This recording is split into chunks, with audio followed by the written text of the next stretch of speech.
जय Hind students.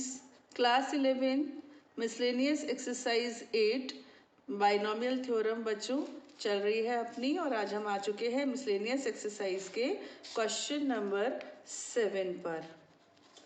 Here it is. Find an approximation of 0.99 to the power 5 using the first three terms of its expansion. 0.99 to the power 5 के प्रसार के पहले तीन पदों का प्रयोग करते हुए इसका निकटतम मान ज्ञात कीजिए। 0.99 एक नंबर है ना, ये बाइनोमियल नहीं है। आप इसको बाइनोमियल के रूप में ब्रेक कीजिए। ओके, आप इसको ब्रेक करेंगे, मुझे लगता है 1 माइनस 0.01 ये आप चूज करेंगे, है ना। अगर आप इसको 0.9 प्लस 0.9 प्लस 0.09 करते हैं तो भी चलेगा, है ना। लेकिन आंसर तब शुरू के तीन टर्म्स का अलग आ जाएगा। पूरे 6 टर्म्स, देखो इसके एक्सपेंशन में कितने टर्म्स होंगे 6, इसके एक्सपेंशन के पूरे 6 टर्म्स ले लिए जाएं, इसके एक्सपेंशन के भी पूरे 6 टर्म्स ले लिए जाएं, उनका सम किया जाए तो सेम आएगा। करके देख लेना, ये एज अ होमवर्क है ना। लेकिन आपसे कह रहे हैं फर्स्ट 3, और जो एक अक्लमंद इंसान होता है ना वो यही चूज करता है क्योंकि 1 आ जाता है। ठीक है, तो यहाँ से जो हम 3 टर्म्स लेंगे ना स्टार्टिंग के, वो हमारा आंसर बनेगा। ठीक है, तो स्टार्ट हो जाए। 5 के लिए 6 टर्म्स आएंगे। आपको मैं जनरल टर्म लिख कर दिखाऊं क्या? लिख देते हैं बाबा, स्टार्टिंग में लिखने में कोई प्रॉब्लम नहीं। X plus y to the power n sigma, इसका जो फॉर्मूला होता है ना, जो बाइनोमियल थ्योरम होती है वो ये है, n C r x to the power n minus r and y to the power r. इस हिसाब से हम चलेंगे। एक्स हमारा 1 है, y हमारा माइनस 0.01 है और n है 5। ठीक, और r क्या है 0 1 2, शुरू के 3 टर्म्स चाहिए हमको। तो लिख दें यहाँ पर first three terms of its expansion will be, इसके प्रसार के प्रथम 3 पद होंगे, प्रथम 3 पद होंगे। ठीक, फर्स्ट क्या होगा बच्चों 5C0, हाँ, इसके बाद 1 की तो कोई मतलब नहीं है, माइनस 0.01 की पावर भी 0 ही होगी फर्स्ट टर्म में, है ना। सेकेंड टर्म होता है 5C1, इसमें माइनस 0.01 की सिर्फ 1 पावर होगी, और इसके बाद आएगा plus 5C2 minus 0.01 to the power 2। मुझे समझ में नहीं आ रहा ये हमसे क्या करवाना चाह रहे हैं, सिर्फ कैलकुलेशन ही तो है यहाँ पर, और क्या है। 5C0 1 होता है, ये तो 1 होता ही है क्योंकि पावर 0 है, प्लस 5C1 क्या होता है बच्चों 5, इसको हम मल्टीप्लाई करेंगे अगले स्टेप में 0.01 नेगेटिव से, प्लस 5C2 क्या होगा आपको मालूम है ना, पास्कल ट्रायंगल से 1 5 10 आता है, तो करके भी देख सकते हो आप, इसको 10 आएगा, माइनस का स्क्वायर प्लस हो जाएगा एंड इट विल बिकम 0.0001। 4 स्थान हो जाएंगे, 2 है ना, ये 4 हो जाएंगे। ठीक है, इसके बाद 1 माइनस 0.05 ये हो गया, है ना। यहाँ पर डेसिमल एक प्लेस खिसक जाएगा, 0.001 रह जाएगा। इन दोनों को ऐड कर दीजिए, तो डायरेक्ट ऐड कर रही हूँ मैं इसको और इसको। इसमें से हम सब्ट्रैक्ट करेंगे 0.05, ये 1 है, ये 5 है, यहाँ पर 9 है, तो आपका आंसर है 0.951। आगे 0 लगाना चाहो तो लगा दो, कोई दिक्कत नहीं है ना। जैसे कि हम परफ्यूम नहीं लगाते जाते हैं कहीं, तो लगा दो भैया एक परफ्यूम की तरह, अच्छा लग रहा है वहाँ पे। ठीक है, question number 8, find in if the ratio of the fifth term from the beginning to the fifth term from the end in the expansion of 4 fourth root of 2 plus 1 upon fourth root of 3 to the power n is √6:1। यहाँ देखते हैं, यदि fourth root 2 plus 1 upon fourth root 3 के to the power n के प्रसार में आरंभ से पांचवें और अंत से पांचवें पद का अनुपात √6:1 हो तो n ज्ञात कीजिए। यहाँ पर इस तरह से n ज्ञात कीजिए भी बोले हैं और इंग्लिश में कह रहे हैं, हाँ इंग्लिश में भी कह रहे हैं, सेम कह रहे हैं, फाइंड n। ठीक है ठीक है ठीक है, मुझे ही कोई कन्फ्यूजन हुआ था। फाइंड n, यहाँ भी आपको n ही प्राप्त करना है और ये गिवन है, ये आपको प्रूव नहीं करना बच्चों, ये गिवन है। ठीक है, अब पहले मैं आपको दो तीन चीज़ें छोटी छोटी सी बता दूँ। ये fourth root 2 plus 1 upon fourth root 3 to the power n, ये फोर्थ रूट आप जानते हैं, कुछ नया नहीं, आपने सर्ट्स पढ़े हैं क्लास 9th में। सारणी, जो इसको क्या बोलते हैं, सरणी कुछ बोलते हैं ना, ऐसे ही कुछ बोलते हैं, ठीक से याद नहीं आ रहा, करनी करनी करनी, याद आ गया, सर्ड को करनी बोलते हैं। ठीक है, तो देखो जो स्क्वायर रूट 2 होता है ना, इसमें यहाँ पे 2 लिखना चाहिए कायदे से। एक्चुअली यहाँ पे इसके बीच में 2 होता है स्क्वायर रूट, लेकिन ये इतना ज़्यादा यूज़ होता है कि 2 कोई लिखता ही नहीं। तो इसको जब हम पावर के फॉर्म में लिखते हैं तो कैसे लिखते हैं, 2 टू दी पावर 1/2, ये 2 छुपा हुआ होता है। अगर ये क्यूब रूट 2 होता, it will become 2 to the power 1/3। Fourth root 2 है तो फिर ये क्या बन जाएगा, 2 टू दी पावर 1/4, ये मतलब है। इसको समझ लो क्योंकि अभी इसकी ज़रूरत पड़ेगी। ठीक है, अब वो कह रहे हैं शुरू से पांचवा पद और पीछे से भी पांचवा पद, 3 तरीके हैं इसको करने के, 3। तो मैं कोशिश करती हूँ तीनों से आपको फेमिलियर हल्का हल्का करा दूँ, लेंगे तो हम एक ही ऑब्वियसली, है ना। तो सबसे पहले हम इसका एक्सपेंशन करें, जैसा हमें आता है, ये आपकी बाइनोमियल थ्योरम है ना, इसके अकॉर्डिंग हम इसका एक्सपेंशन स्टार्ट करते हैं। तो लिखेंगे हम fourth root 2 plus 1 upon fourth root 3 whole to the power n is equal to, सबसे पहले NC 0, fourth root 2 to the power n, अब हटा दो माइनस और यार। ठीक है, इसके बाद क्या होगा, सेकेंड टर्म NC1 होगा ओवर 4। बोलोगे मैम ये क्या कर रहे हो, सीधे से लिखो ना फोर्थ फिफ्थ टर्म, क्या प्रॉब्लम है, T5 है ना, तो ये हो जाएगा T4 + 1, R को 4 लो और लिख लो। आप बिल्कुल ठीक कह रहे हो, मुझे मेहनत नहीं करनी चाहिए थी, बट मैंने क्यों की, आपको इस क्वेश्चन को सॉल्व करने का पहला मेथड बताने के लिए। इधर मैंने लगा दिए डॉट डॉट डॉट, 3 डॉट काफ़ी होते हैं। ठीक है, अब हम लास्ट से फिफ्थ ले रहे हैं, तो सबसे पहले लास्ट लिख लें।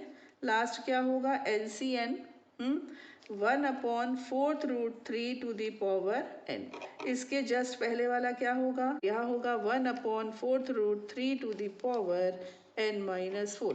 तो ये है सीधे से फिफ्थ और ये है पीछे से फिफ्थ। ठीक, क्लियर हुआ, ये था पहला मेथड। पहला मेथड क्या है, पूरा एक्सपेंशन फॉर्म है ना। अब मैं आपको सेकेंड मेथड बता रही हूँ। आपका क्वेश्चन है fourth root 2 plus 1 upon fourth root 3 to the power n।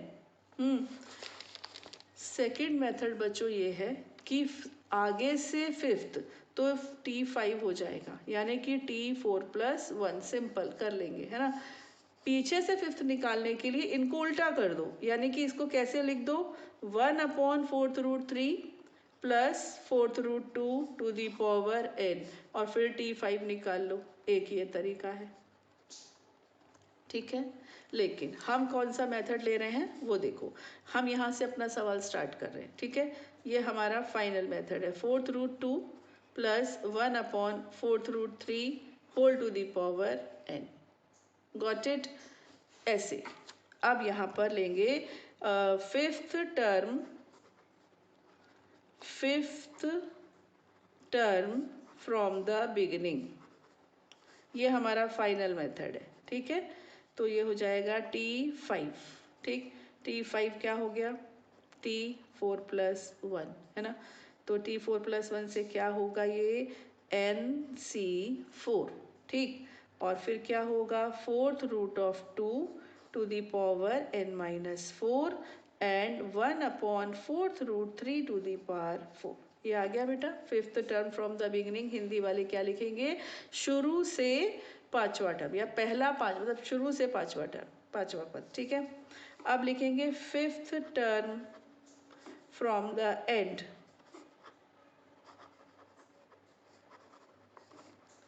अंत से पांचवा पद, इसमें इन्होंने क्या लिखा है, अंत से ही लिखा है, आरंभ से पांचवा और अंत से पांचवा, तो अंत से पांचवा, ठीक है। अब ये कैसे आएगा, देखो आखिरी पद में n होगा, उसके पहले क्या होगा n-1, फिर क्या होगा n-2, फिर क्या होगा n-3, फिर क्या होगा n-4, 1 2 3 4 5, तो पीछे से पांचवा होगा Tn-4। ये जो n-4 है ना बच्चों, ये तो r हो गया, ये तो हमारा r हो गया, तो टर्म कौन सी बन गई हमारी, Tn-4 प्लस 1, ठीक है। Tn-4 प्लस 1 ये हमारी पद हो गया। अब चाहो तो इसको Tn-3 लिख लो, आपकी चॉइस है, लेकिन ये आपका r है, ठीक है, ये r है, ये r की वैल्यू चल रही थी, r ही तो था यहाँ पर, देखो यहाँ जो आता है वो r ही तो होता है, हमने इसी को तो देखा, यहाँ पर पहले n आया था, NCn, फिर था NCn-1 ऐसे, ठीक है। तो अब यहाँ पर क्या आएगा, ये आ जाएगा आपका NCn-4 और फोर्थ रूट ऑफ 2 हो जाएगा 4 और 1/4√3 हो जाएगा n-4। तो एक टर्म ये है, ठीक, पीछे से पांचवी है और सामने से पांचवी ये है, ये, ठीक है। इनका रेशो आपको दिया हुआ है, तो NC4 fourth root of 2 to the power n-4 ये रहा, 1/4√3 टू दी पावर 4।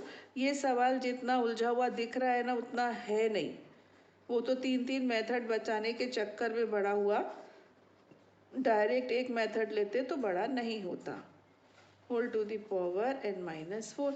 अब आपको पता है NCr is equal to NCn-r, शुरू से हर वीडियो में मैंने बताया है almost, NCr is equal to NCn-r, तो ये बच्चों एक जैसा है, कैंसिल हो रहा है, ठीक है। इनका रेशो हमको √6/1 दिया हुआ है। अब इसकी हम वैल्यूज रखते हैं, इस 4 को ऊपर ले जाओ, इस 4 को हम ऊपर ले जाते हैं, तो ये हो गया √2 टू दी पावर n-8, ये ऊपर जाएगा तो माइनस ही तो होगा ना, तो ये हो जाएगा -8, और ये इनटू में इसको क्या करें, इसमें हम 1/4√3 टू दी पावर, ऊपर 4 है, नीचे क्या है n-4, इसको हम ऊपर ले जाते हैं, तो ये हो जाएगा -n-4 इज इक्वल टू √6। अब ये जो फोर्थ रूट ऑफ 2 है ना, इसको लिख लिया 2 टू दी पावर 1/4, है ना, और होल टू दी पावर क्या है n-8 है ना। यहाँ पे क्या होगा 1/3 टू दी पावर 1/4, ओके, और यहाँ क्या हुआ, ये 4 n प्लस 4, तो ये हो गया 8 n इज इक्वल टू √6, ठीक। अब मैं थोड़ा सा इसको ध्यान से यहाँ पर कॉपी कर लूँ, ये हो जाएगा 2 टू दी पावर n-8/4, है ना, और ये हो जाएगा 1/3 to the power 8 n/4 is equal to √6, ऐसे हो जाएगा, ठीक। आप देख लेना, क्योंकि मेरे को तो पीछे से पलट कर देखना पड़ा। अब बच्चों ये नीचे है 3 डिनोमिनेटर में, इसको अगर हम ऊपर ले जाए, अगर 1/x है तो ये ऊपर जाता है तो x की पावर -1 नहीं हो जाता, अगर 1/x² है इसका मतलब x टू दी पावर -2, है ना।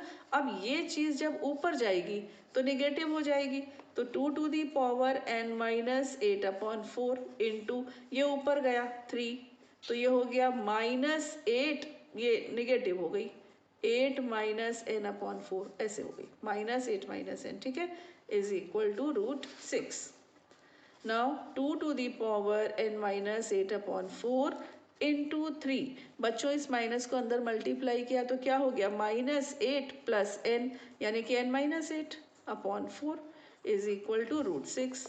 अब देखो powers are same, bases are different, तो 2 इंटू 3 ये रूल ऑफ इंडिसेस में आता है, आपने पढ़ा है, कितनी ही बार पढ़ा है, इसको आप 6 टू दी पावर 1/2 लिख दो, ठीक। अब देख लो, ये हो गया 6 टू दी पावर n-8/4, ये हो गया 6 to the power 1/2, bases are same, powers must be same, है ना। तो n minus 8/4 is equal to 1/2, इसको ऊपर ले जाओ। n minus 8 is equal to 4/2, तो ये 2 हो गया। n is equal to 10। ठीक है, तो बस ये आपका 10 आ गया इनकी वैल्यू, ये जो आपसे क्वेश्चन किया गया था। ठीक है, now come to the question number 9. Sorry, here is the question. Expand using binomial theorem 1 plus x/2 minus 2/x to the power 4 where x is not equal to 0. ये 0 नहीं होगा, 0 होगा तो वो इन्फिनिटी हो जाएगा। द्विपद प्रमेय का प्रयोग करके प्रसार कीजिए इसका। ठीक, आगे भी ऐसा ही है। हाँ, अब यहाँ देखो बच्चों, अगर बाइनोमियल चाहिए नहीं तो ट्राइनोमियल हो गया, ये तो ट्राइनोमियल नहीं हो गया, त्रिपदीय, ये तो दो पद कहाँ है इसमें, तो इसको दो बनाना पड़ेगा ना। तो ऐसा करेंगे, इस इन दोनों को कंबाइंड कर देंगे। रीजन पता है क्या है, यहाँ 1 है, 1 हमारे कई कैलकुलेशंस को इजी कर देता है। यहीं पर तो हमें दिमाग लगाना है, यहाँ तो लगाना नहीं है, इसलिए इन दोनों को कंबाइंड करते हैं। इसका टाइम आएगा ना तब इसके बारे में सोचेंगे, नेक्स्ट क्वेश्चन के बारे में। अभी लिखते हैं यहाँ पर 1 plus x/2 minus 2/x to the power 4।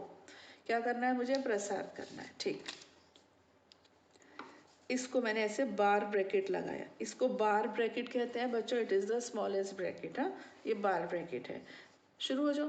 क्या होता है 4 का, देखो 3 का 1 3 3 1 सबको याद रहता है, तो 1 4 6 4 1 ये होंगे 4 के कोफिशिएंट्स। तो शुरू हो जाओ, डायरेक्ट लिख दूँ ना, 4c1 ये सब लिखने की ज़रूरत तो नहीं है, 4c0 है ना, तो 1, पहले तो 1 आएगा। फिर ये 1 to the power n minus r, यानी कि 1 टू दी पावर 4 होता, तो 1 को लिखने की ज़रूरत नहीं है। और इसकी पावर होता 0, तो उसकी भी ज़रूरत नहीं है। प्लस इसके बाद क्या आएगा, 4 लिख लिया। 1 की पावर आएगी, जो भी छोड़ो उसको, यहाँ पर इसकी कितनी आ जाएगी, x/2 माइनस 2/x, इसकी पावर 1 होगी। 4 के बाद किसकी बारी है, 6 की, तो 6 आएगा। अब इसकी पावर 2 हो जाएगी, x/2 माइनस 2/x स्क्वायर। फिर आएगा 4, है ना, फिर आ जाएगा 4 x/2 minus 2/x whole cube. Okay, then plus 1, है ना, 1 होगा, 1 लिखने की ज़रूरत नहीं है। और ये हो जाएगा x/2 minus 2/x to the power 4। यहाँ तक आपको फॉर्मूले आते हैं, आप अप्लाई कर दोगे। ठीक है, इसको आपको ओपन करना पड़ेगा, दैट्स ऑल। ठीक है, मैं इसको ओपन करके रखती हूँ, just I am taking a pause. ये देखिए बच्चों, मैंने इसको सॉल्व कर दिया है। इसको स्क्वायर को ओपन किया, यहाँ क्यूब को ओपन किया। हाँ, ये जो पावर 4 था ना, इसको भी फिर से ओपन यहाँ पर किया। हाँ, इसके बाद जो बाहर थे 6 था, जैसे अभी तो खैर अंदर अंदर का समेटा मैंने यहाँ पर। हाँ, इधर भी अंदर का जो ये ब्रैकेट्स थे ना, ये सब हटा दिए। ये देखो, ये भी जो ब्रैकेट से सॉल्व किए, आप पॉज कर लो और आराम से नोट कर लो। ओके, इसके बाद ओपन कर लिया, ओपन करके ये बिखरा बिखरा सा आया। फिर मैंने सबसे पहले कांस्टेंट लिया, फिर मैंने x लिया, फिर x स्क्वायर, फिर x क्यूब, फिर x टू द पावर 4। फिर मैं एकदम से अपॉन में आ गई हूँ, 1/x। फिर मैंने अपॉन वाला x स्क्वायर के टर्म्स कलेक्ट किए, x क्यूब के किए और x टू द पावर 4 के किए। बुक में शायद उल्टा है, पहले ये है, फिर ये है, फिर ये, फिर ये, फिर ये, फिर ये, फिर ये, फिर ये, ऐसे कुछ है। ठीक है, तो आप ऐसे कर लेना, बुक कर लो, नो इश्यू, है ना। आंसर ये जो टर्म्स है ना विद साइन, प्लस है माइनस है, ये एकदम करेक्ट होना चाहिए। आगे पीछे लिखा होने से बच्चों कोई फर्क नहीं पड़ता है। ठीक है, और अब हम आते हैं इस चैप्टर के लास्ट क्वेश्चन पर, which is question number 10। Find the expansion of, ये बच्चों यूजिंग बाइनोमियल थ्योरम, द्विपद प्रमेय का प्रयोग करके इसका प्रसार, ये तो घात 3 है ना, ज़्यादा नहीं है, घात 3 तो बड़े इजीली होता है, ज्ञात कीजिए। ठीक है, चलिए मैं पहले इस क्वेश्चन को लिखूं, फिर आगे बढ़ते हैं। एक तो ये हुआ 3x square minus 2ax plus 3a square whole to the power 3। किसी को लगता है कि x एक साथ है ना, फिर प्लस 3a स्क्वायर ये ज़्यादा अच्छा है। कोई सोचता है कि एक्स स्क्वायर और ए स्क्वायर 3 कॉमन, ये ज़्यादा अच्छा है। कोई सोचता है इन दोनों को कंबाइन कर लो, फिर -2x कर लो। तो इट्स टोटली अपॉन यू, आपको क्या अच्छा लगता है। हाँ, कोई इसमें बंधन नहीं है बच्चों, जैसे भी करोगे लास्ट में जो आंसर आएगा ना वो एकदम सिमिलर आए। मैंने क्या किया, मैंने प्रेफर किया कि ये प्लस बना रहे, माइनस ना हो, तो फिर मैंने इन दोनों को कंबाइन कर लिया, ये प्लस हो गया। अब मेरे लिए ये x है, ये y है, बिंदास इसको ओपन कर रही हूँ मैं, है ना। तो ओपन करते हैं, तो ये क्या हो जाएगा, थ्राइस 3c0, इसकी पावर 3 आएगी, 3x² माइनस 2ax पावर 3, ये तो 0 रहेगा, है ना। इसके बाद अगला होगा 3c1, इसमें इसकी एक पावर कम हो जाएगी, ओके, ये रह जाएगा बच्चों स्क्वायर, हाँ, और ये इंट्रोड्यूस हो जाएगा 3a², ठीक है।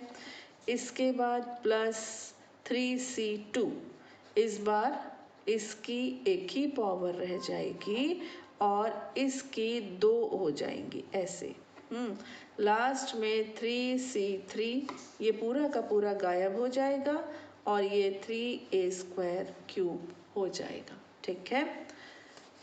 सी आई हैव डन दिस, देख लीजिए बच्चों, बहुत ध्यान से देखिए, कुछ भी इसमें ऐसा तो है नहीं। इसमें मैंने इसको क्यूब था ना पावर, इसको ओपन कर दिया, a³ minus 3a² plus 3ab² minus b³ के फॉर्मूले से, है ना। 3c1 से आया 3, इसका किया square a² minus 2ab plus b² लगा दिया और पास में 3a² था, है ना। यहाँ पर तो सिंपल था, इसमें तो कुछ खास था भी नहीं। यहाँ पर 9a⁴ हो गया, है ना।